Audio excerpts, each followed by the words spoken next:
Let's go Los Angeles Chargers. We got the Chargers and the Chiefs to discuss here in the AFC West. The biggest one for the Chargers, bringing back Khalil Mack, 1 year, $18 million. Love that move. They bring in Donte Jackson at cornerback for 2 years, $13 million.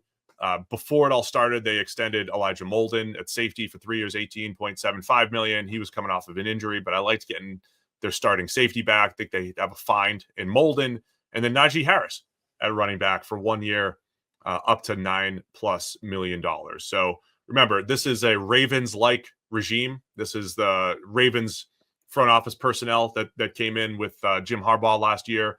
And these are Ravens-like moves, right? They're not going to make the big moves in free agency, even though they're capable of doing it. But I thought these were some good moves to keep some of their defensive players intact.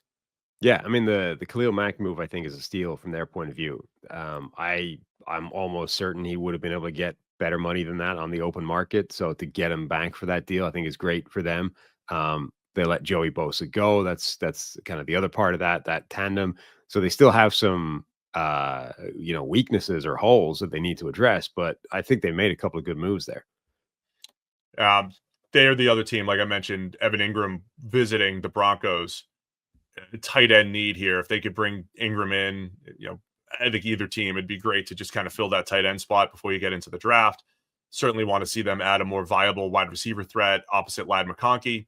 If you could bump Quentin Johnston down to your 3 at receiver, where he showed flashes. He had that 113 catch game, but we know he's still so inconsistent catching the ball. But if he's just your number 3 and you have a dependable 1/2 next to Ladd McConkey, I think that's going to work wonders. But Ingram would help that quite a bit for the Chargers as well.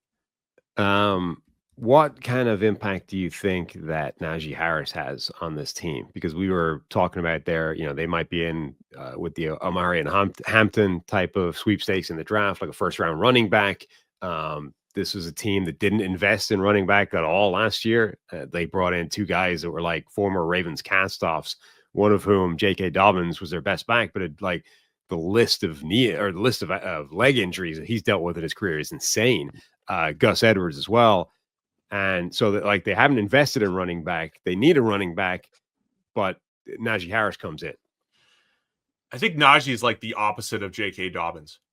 So Dobbins injuries, and then the fact that if you give him a crease, he's gonna pick up his 50 and 60 yarders like he kept doing last year for the Chargers. Najee's the opposite in that he's incredibly durable. It always feels like he's running hard. There's like 5 different times in Najee's career where I was ready to write him off, and then I'm like, oh, Najee's running hard, right? He's breaking tackles. But it's like it was the old Trent Richardson breaking tackles to nowhere, and this my Bijan Robinson criticism. I'm like, that run was spectacular, but it went for 15. That's Najee. That's the opposite of J.K. Dobbins, which I think is good for Greg Roman and the Chargers. I think he's a keep you on schedule type of player, durability. Not going to keep you from like an Omarion Hampton if he's available, or a big play threat if they're available. So I think that's what Najee brings to the table. Breaks a ton of tackles, kind of gets what's there, leaves you wanting more explosive plays, but he's going to be out there churning, and you don't have to deal with the injuries that you dealt with last year if you're the Chargers.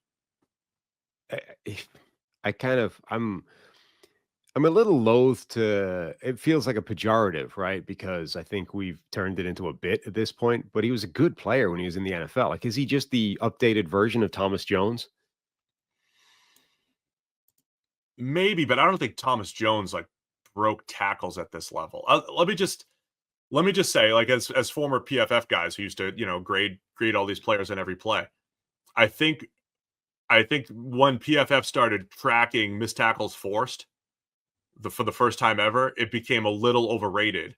And there's certain players like Jamal Charles got underrated because he didn't necessarily break tackles. He just outran everybody and averaged like 5.5 yards per carry, which is better than forcing 3 missed tackles and picking up 4.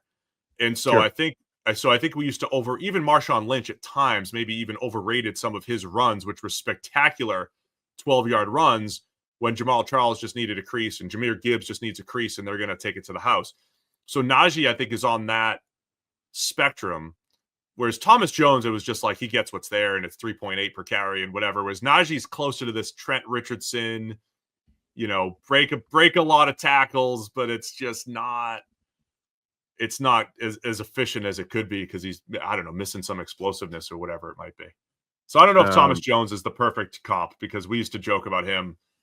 He was like calibrated to average 3.8, 3.9. I mean, Najee gets there. That's where he gets. Maybe with better run blocking with the Chargers, he'll be a 4.2, 4.3 type of guy. Yeah, we only have, so PFF only has from 2006 onwards his career, but Thomas Jones finished with a perfect 4.0 career yard per carry average during the time, the grading level of PFF. I wonder what his actual career was. He broke some tackles. Yeah. What was he missed tackles per attempt? Because Najee's 0.2, 0.2, 0.24. Yeah, not good. Not good. Jones, Jones didn't miss a ton. Yeah. So, but as I said, anyway, when you have the back end of his career as opposed to the first half, the results end up similar to Najee. I mean, he's not like Saquon Barkley impact. They're not winning the Super Bowl because of Najee Harris, but I think they won't have to deal with as much of the revolving door that they had last year at running back. And if they add an explosive complement like Jaylen Warren was for Pittsburgh, I think you've got a nice 1-2 punch there. Which I wonder, I mean, could that be, Vidal, however, like that guy's name changed 4 times during the course of the season. Like maybe that could be Vidal in the backfield. Or they bring back J.K. Dobbins. But you're right. Like if you take away Gus Edwards and put in Najee Harris as like the durable bus within that run offense, that should be a significant upgrade for them. Somebody in the chat there was asking why everyone is pretending that Khalil Mack is still good. He hasn't, been good in 4 years, whatever. Number one, Mack is like one of the best run defending edge rushers in football, always has been for his entire NFL career. He had a down year and a half, one of which he was injured in, where he wasn't good against the run. But outside of that, has been the best run defending edge rusher in the game, basically since he entered the league. But in the last 2 years, he's gotten a ton of pressure as well. Hasn't necessarily had the sack totals outside of that one ridiculous game where he got like 6 or whatever it was against the Raiders, was it? But I mean, this last year he had 50 plus pressures, pass rushing grade almost of 80. The year before that, it was at 86. I mean, I'm not sure what the evidence is that he isn't good at this point. Yeah, and it's a 1-year deal at $18 million, where you have essentially 2 starting edge spots open. Tuli's on the other side. With Joey Bosa gone, Tui Peloto. My goodness. Wow. Tuli Tuipulotu. If you needed a starter, that was a good move. Look, I was ready to write off Khalil Mack a couple years ago too, and then he had the 6-sack game. Right. Against it, which was more Aiden O'Connell than anything. But still, he's still better than a lot of the players making more money or comparable money. So I think Khalil Mack's still fine, even if he's not elite level. Thanks for watching all the way to the end of our video. For more great content, click here to subscribe and here to watch another video. We'll see you again soon.